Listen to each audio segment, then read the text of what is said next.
lost a lot of our heroes like Mike Kuhls, and just recently one of his loyal crewmen, Daryl, we lost him to COVID, and he was dear to me.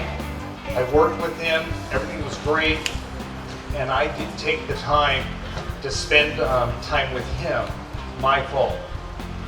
So we have a few people here today that would like to say something about Mike and about Daryl. They were inseparable couple, I'll call them. They partied together, they raced together, they had so much fun, and the stories would go on forever, but we don't have the time. So what I'd like to do is introduce Steve Gibbs, who makes this happen, and he's going to say a few words, and then we're going to have a few other people talk. Thank you.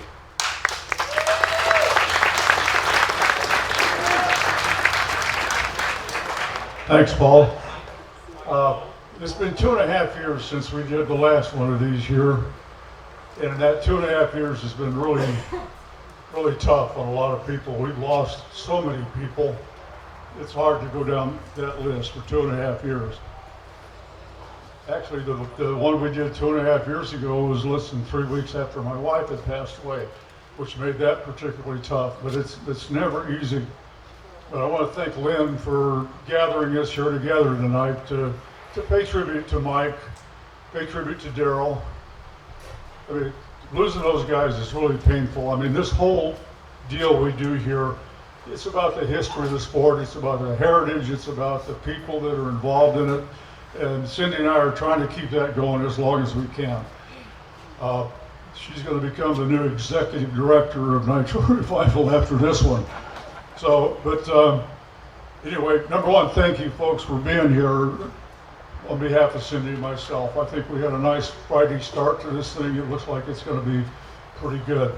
But the reason we're here tonight, again, is to pay tribute, to pay honor, to memorialize the people that have passed. One of the other folks that passed, that was a big part of our lives, was John Tarzan Austin. We lost Tarzan, and that hurt.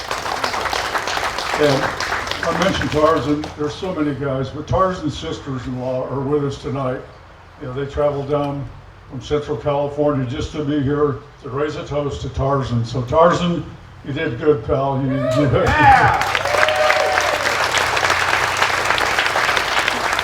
But for Mike and Daryl, I mean, two special guys. Henri Cusses, man, those guys would give you a lot of grief, you know, but you couldn't help but love them. One of the things Mike Kuhls said that it really touched me was, even after he was gone, whenever we did an event, the car will be there. So I take that, and Lynn is withheld, you know, she's kept that up. So Lynn, thank you. We'll try to keep this going. We'll try to keep this car active as long as we can. So, Jack, that been a wrap? Yeah, Jack, I'd like to have you come up and say a few words. But once again, from the bottom of my heart, we thank you folks for sticking with us. Thanks Irwindale Speedway for making this happen. And we'll see you tomorrow. Thank you. Thank you, Steve. Lynn, did you want to come up and say some words? Could you do that without crying? So suffice it to say, Mike and Daryl are making some noise upstairs right now, huh? May they rest in peace. Thank you guys all for coming out to honor them. And for those of you that don't know me, I'm Jack Beckman, the world's fastest elevator repairman. And if anybody has 2.75 million, we can still call Schumacher and have a car ready for Pomona. Oh, traffic sucks. I didn't know what I was missing the last 15 years. It's difficult when a lot of times we see the faces that we know, that we love, that we treasure. Don't we catch? It's a memorial for somebody, and you wish, could we do this somewhere else? And this is kind of a combination. We're getting to do it at Steve's event, and it hadn't been that long since August 1st we were in Pomona. I didn't realize how quickly you have nitro withdrawals till I drove my work van in the gate and heard some of these cars warming up, and I just had to take the 20-minute tour and smell nitro again.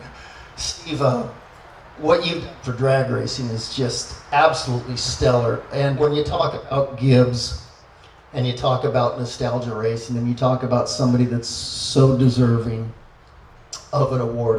Steve, I was flattered to get to host your 75th birthday, and we did it in conjunction with celebrating the Irwindale anniversary there, and that was special.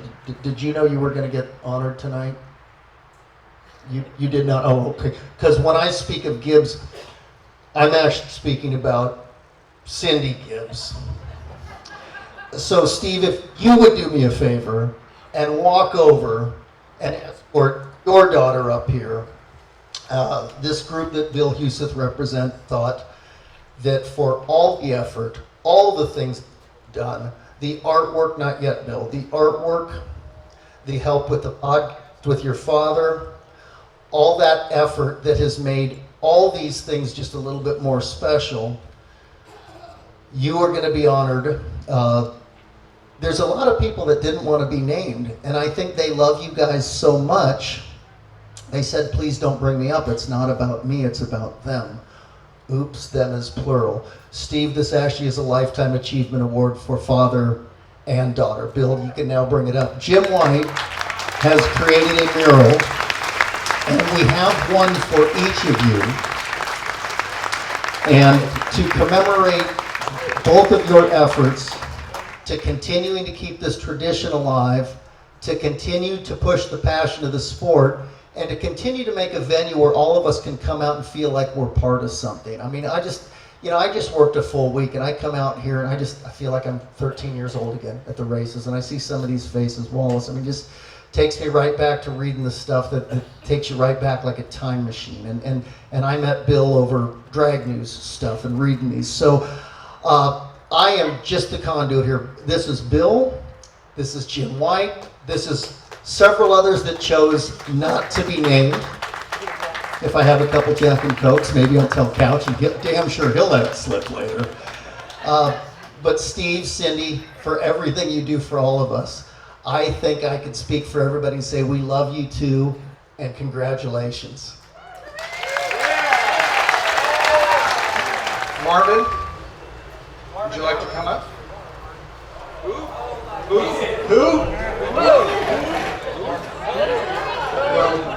Well, Marvin's making his way up here. You know, when he was on tour, at the time that Mike and Daryl were there, you know, he got to see everything. And you're going to hear some stories probably.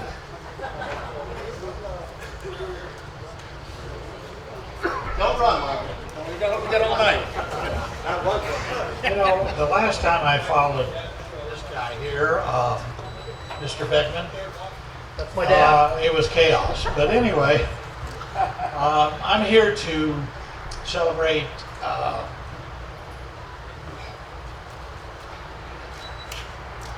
Daryl and Mike. And it's still very tough. And probably can't get through this. But anyway, they were good friends of mine and partners of mine and brother. Daryl was like a brother to me. And, he was loyal, and he was always there, and he was unsung.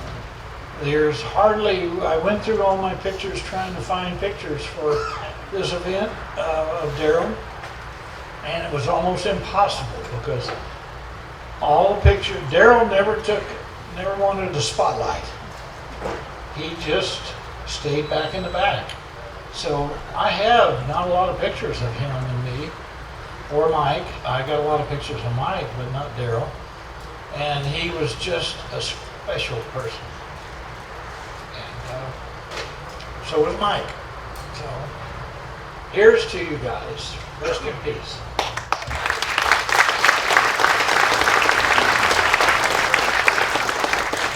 You know, one of the things that I have to say that I found with Daryl, he was an amazing father, and his best friend was his son Eddie, who was beside him all the time and helping out. And I just thought that was so amazing about this guy. As Martin said, he was quiet, he was reserved, hardworking, and he loved his son to death. So I'm going to ask another one of his friends to come up, Bruce.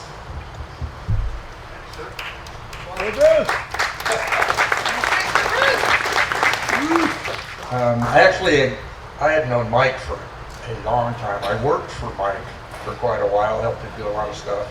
And then I didn't know Daryl back in the early days, but then he kind of came out with the Cackle car and also the Bonneville car and got to work with Daryl.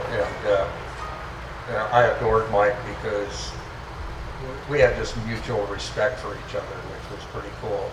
But Daryl, my God, that man is loyal and is quiet, but he made me so goddamn mad because everywhere we went, he outworked me like 10 to 1, everything we did. And that's just how he was. He worked his butt off, didn't ask for anything more, and fortunately for me, Daryl and I got to go to the March meet, which was of course in May, with the Cackle car, and I will cherish those days that we spent just before he passed on for the rest of my life, so thank you.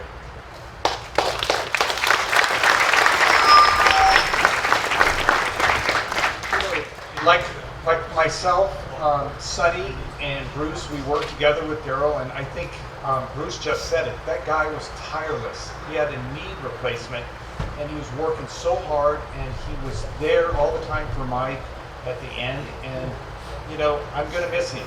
And I know that Sonny just had this connection with Daryl, and he wanted to say a few words. Sonny. Hello, everybody. Kind of nervous. I think I should start drinking again. Anyway, I was fortunate enough to come on the scene with Mike and Carl and Daryl. And Mike liked me because Paul told me if he yelled at you, he liked you. Well, he must have liked me a lot. Anyway, Mike was the greatest, and Daryl, can't say enough about that guy. Loyal, I'm gonna have to get my notes out here. Anyway, responsible. He was so responsible, you know, that anything that you did, he would check it. And that's just the way he was. And like Bruce said, he was the hardest working guy I think I've ever seen. Other than maybe his son. Anyway, may you guys rest in peace.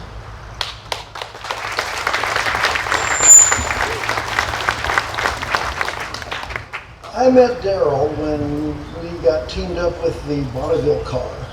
And Daryl didn't take to me all of a sudden, right at first. And then after a while, we warmed up to each other and we figured out we could make this thing work really good. And everybody would always point at Daryl and say, if you had a question, it was, Daryl knows. Ask Daryl, ask Daryl, ask Daryl. So I just eliminated everybody else and just me and Daryl did everything. And Mike Kuhl, you know, it was really hard to get a compliment out of Mike. But when he looked over at you and he said, you know, that was pretty cool. That was pretty cool. You know, I'm going to do that next time. You know that you got a big compliment because they never came out very often. And Daryl was like you said, he was the workaholic. He put work in. You look up the name, the word work, and there's his picture. He was just what it was. And I didn't realize how one person could do everything on everything, but he could. I'm going to miss that guy. You know, he came out and hung out with us at the March meet in May this year, and Daryl and Bruce hung out in our pit, and they watched us work. And Daryl would say, well, I was thinking, and he would look at this, and he would start to jump up and do something. He'd want to come in, he'd want to come in. And we couldn't get him to come in, but he had a good time. And it's sad to say that was the last time I saw Daryl. But it was a good time, and I'll always remember that. He was a great guy. Eddie, you got good shoes to fill in. Do good, kid.